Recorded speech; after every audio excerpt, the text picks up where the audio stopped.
Welcome to Zono Sports Show. I had to do the throwback this morning, where you know Zonos. Now, Mamma Mia, here they roll again.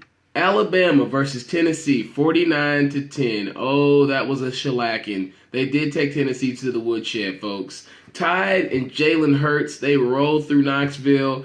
Rushing yards for Jalen Hurts using that speed option. Not speed option, but read option. 12 carries for 132 yards, 3 TDs. Tennessee could not stop the Alabama run game. Even Bo Scarborough ran over 100 yards. It was crazy to watch Derek Barnett and those other guys up front just get ran through like that. I mean, there's a lot of injuries. I get that. However, Alabama looked like the far superior team, I must say. The hospital finally caught up with Tennessee. I mean, they've got Jalen Reeves-Maybin out, Cameron Sutton out. They've also got the man Darren Kirkland out. I could go up and down the list of people they've got hurt. Jalen Hurd as well. He played, but he was not the same Jalen Hurd that we've seen throughout the season. Maybe the lingering effects from his injury from the Georgia game are there as well. Also, just the offensive bucket, it's emptier than a 76ers game. I mean, there's no O-line. They can't block for Joshua Dobbs. Jalen Hurd, like I said, he didn't do much. He couldn't run behind the offensive line. They're giving up a lot of sacks to that Alabama front. When you got people like Jonathan Allen there, I mean, it's just crazy to think that you're going to be able to neutralize a defense when you can't even block them and keep them from getting to your quarterback. So how can you stretch the field throwing the ball downfield with Mr. Dobbs? Butch, he needed this game more than Scooby needs snacks. He really needed a staple win against a big quality team like this. This Alabama team, they're really good. I mean, what can I say? One thing I did say in our previous show, Tennessee had to limit them to non-offensive touchdowns. They gave up 2 non-offensive touchdowns. They gave up the Ronnie Harrison 58-yard pick, Eddie Jackson punt return in the fourth quarter. I really like Eddie Jackson. He looks like Skeletor out there running around, slim and bones. But Mr. Eddie Jackson, he gets it done as far as special teams goes. I really think that both of these teams will grow from this. I think that Alabama gains a lot of confidence knowing they can go anywhere and play anybody well. And I think Tennessee, they will learn from this because they understand now why you can't play from behind and why you have to win games early on instead of just in the fourth quarter. Will Bama keep rolling? And can Tennessee stay relevant? We'll just have to see. Also, another big game we have, Ohio State. That was this weekend. They beat Wisconsin in overtime. That was a tight game throughout, 30-23. Urban Meyer, what he proves to me, and he's proved for a long time, Utah, Florida, Ohio State, he can recruit. He's always gotten the Braxton Millers. He's always gotten the Darren Lees. He's always gotten the Percy Harvins. He's always gotten the Lewis Murphys. He's always gotten the Aaron Hernandez, but also Tim Tebow as well. He's a guy who gets players, Urban Meyer does, and he makes them play to their potential. I don't know what he does. He's a master motivator, puppet master, but he gets the guys, and they go to work for him. Also, this defense, they ain't basic. They gave up 16 in the first half, only gave up 7, 1 touchdown in the second half. Shout out to the backup QB at Oklahoma calling them basic because they are far superior than just vanilla ice cream.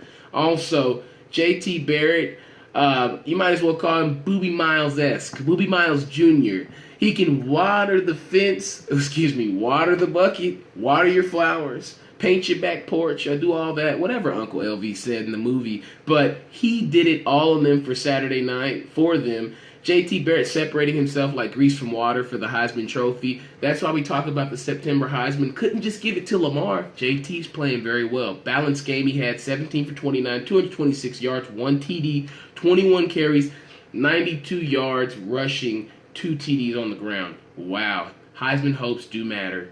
And also, he had 24 points in the second half that he helped Ohio State score, which they were only held to 6 in the first. So I got to say, this guy, when we talk about Heisman, it's the most valuable player, a person who makes a difference for their team. Not necessarily all about numbers, but this guy had a well-rounded game. Held to the victors is in their dreams or in their nightmares, depending on who you are. Michigan is the one team that I think can beat Ohio State. Likewise, Ohio State can beat Michigan. They're on a collision course. I talk about it every week. We'll have to see how they get there. Also, Duke versus Louisville. That was a tight game, 24-14 by Louisville. They can't play close games like that against teams like Duke if they want to get a chance to get into the playoff. It was a tight game, doesn't help. It was on Friday night. This ain't how they do it. So hopefully the Cardinals come back and play well on a Saturday.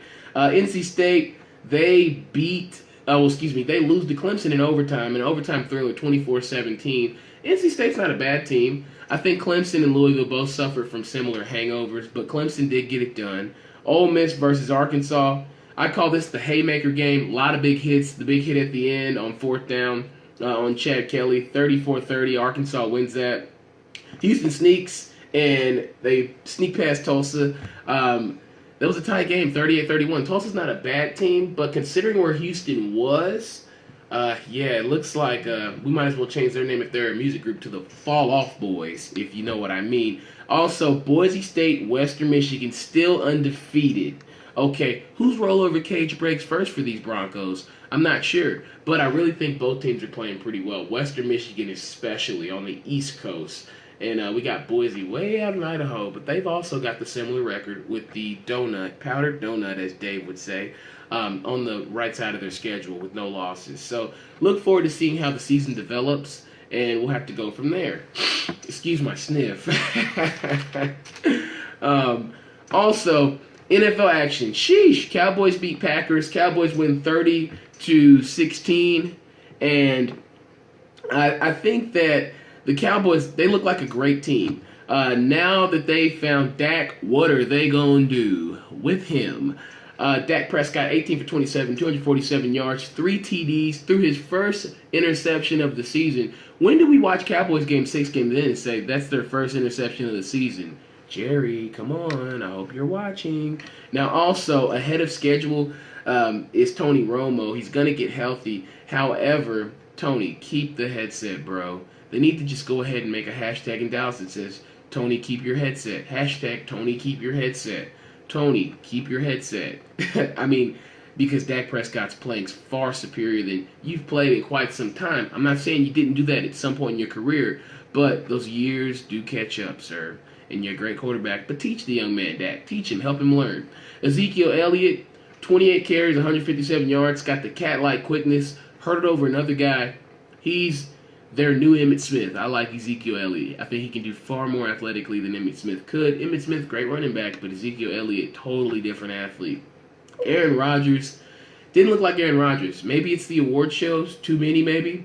2 fumbles, 1 pick, 4 turnovers as a team. Green Bay, you can't win games like that. You can't beat teams like the Cowboys who are playing well on both sides of the ball if you guys can't score points like you have in the past and the defense isn't playing well. I think a big factor maybe Sam Shields being out from that secondary with the concussion still. I don't know.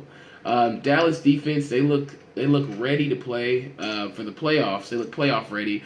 Rookie QB plus a decent D equals spicy things for the season. So I look forward to seeing how they carry out the rest of the season. The Falcons versus Seahawks. Julio strikes back. 7 receptions, 139 yards, 1 TD. Falcons, they were clean in the first half. 3 points is what they scored. 30 in the second half. They scored 21. 3 touchdowns in the third quarter. Matt Ryan got it done in the third. Defense in Seattle? I don't know. They came out asleep in the third quarter by giving up those 3 touchdowns. You had Richard Sherman yelling on the sideline. He looked like Odell Beckham's little brother out there yelling. But you guys got to play together. Get some wins. A lot of injuries on that defense. You got Cam Chancellor out. Frank Clark out. Then you even had Michael Bennett get hurt. Isn't it a coincidence that he has the documentary last week, the Bro File with Martellus Bennett, then he gets hurt the next week? Gotta watch what you let him do off the field, Seattle. Gotta watch it. Also, the Legion of Boom sounds like more of the Hospice of Doom right now. The Falcons, they could have won this game. They went on a late field goal. The Seahawks did by Hauschka. So I think that they have a lot of room to improve, but they did get the win. The Falcons do look great. Shout out, Atlanta. Stand up. Also, Colin Kaepernick. Is he still on a knee? I guess he is, folks. The Bills won that 45-16. Kaepernick just didn't play well. Didn't even throw over 200 yards. Now, Shady was shady. Shady was nice with it, had 3 touchdowns. LaShawn McCoy did for the Bills. They were able to get rid of the San Francisco 49ers fairly easy. The Raiders looked like the Raiders against the Chiefs. 26-10, didn't score but 10 points. Derek Carr, you're the quarterback of the future. Not acceptable, but I'll let you pass because you've been playing that good. Odell played a slow jam on Baltimore, 27-23, 8 receptions, 222 yards, 2 TDs. Odell's back. Cam Newton, Dab Daddy, are you still salty, bruh? Didn't want to answer interview questions. Come on, you're a franchise quarterback. Stand up there. You lost, but stand up there and talk, sir. We want to hear from you. It's your job. Now, also, a team I like to call the Santa Colts, because they will give away a game like Christmas. They lose to the Texans late, SMH and OT. They gave up 2 touchdowns, 23-9, give up 14 points in the span of maybe 4 minutes. You guys got to close the game out. So, Santa Colts, Merry Christmas to you. Also, I really liked the way that the Cardinals came back and played well on Monday Night Football last night. David Johnson had the 3 TDs, has the breakaway speed. He's leading in fantasy points, touchdowns, everything. We'll call him the garbage man because he's cleaning it all up. So the Cardinals, they look like they're trying to get back on track at 3-3. Keep it up, Arizona. Our brief hockey highlight. Last week I didn't get to touch on any of this hockey. Shout out to my boy Robbie. I did tell him that I would give you guys a mention. The young boy, 19, Austin Matthews, last week for the Toronto Maple Leafs, had 4 goals in his debut. Great job by you, Austin Matthews. Sidney Crosby, get well soon, sir, from your concussion. We need you in the game. Get well soon, Mr. Penn. I think the Penguins will win it all, by the way. Also, Jack Eichel and the Sabres, get well soon. Jack Eichel's out with the high ankle sprain. That will take a while to heal. But the rest of his team, they got a lot of injuries. So, Buffalo Sabres, you guys got to clean it up. Also in hockey, don't hate on Connor McBaller. Oops, I mean Connor McDavid. He is the next star. The next great one, or great player, should I say, because we don't want to disrespect Mr. Wayne Gretzky. Don't want to do that. But Connor McDavid, give him some respect. He's earned it. Now, we move right along. Baseball. NLCS 1-1. Cubs and Dodgers tied 1-1 in the NLCS. They had the big blast the Cubs did to win Game 1. Miguel Montero, the grand slam, they helped them win that, I want to say 8-3. Kershaw in Game 2, he soaked it up for him, got the save. He gets the save, but my question is, will that arm burn out? They have to pitch Kershaw, though. He's their ace. Can he do what Madison Bumgarner did for the Giants a few years ago? Can he do that? Because if he can do a Mad Bum impression, then I think the Dodgers can actually beat the Cubs. But he's got to be able to do what Mad Bum did, which is pitch on short days rest. Because they need Kershaw to win and beat the Cubs. They do. Cubs just have too many hitters. And you won't win too many games in the NLCS. 1-0 LA. Also, the ALCS 3-0. LeBron, what'd you do to these Indians? Indians versus the Blue Jays. Pitching wins. They've won the first 3 games based off of pitching. They used 7 pitchers last night. I mean, something like that. 6, 7, 8 pitchers. The man Trevor Bauer had to come out for the bloody pinky. It was going everywhere. I mean, of course he's got to come out of the game. Would you want to get that on you? With all stuff that happened with Magic Johnson back in the 90s and people scared about blood and HIV, now they've got all these rules where people got to come out of games. You know, it started with Jason Kidd back with the Jets. They got to come out of the game. So, I mean, of course he's got to come out. It's baseball. He's throwing it. What if he hits you with that ball? Also, they're keeping the Blue Jays hitters on the ice. Josh Donaldson very upset. Settle in, Mr. Donaldson. Knock one out. Bautista and Encarnacion got to make plays. Got to get some hits. Toronto crowd could have been a factor. Drizzy, I'm sure he was there. But Toronto, they've got to find a way to get it done. They have to get it done. Because right now, Cleveland's ready to get that broom out. They are. They are. And they look like the hottest team in the playoffs right now, I must say. Chicago, do you want to play these guys?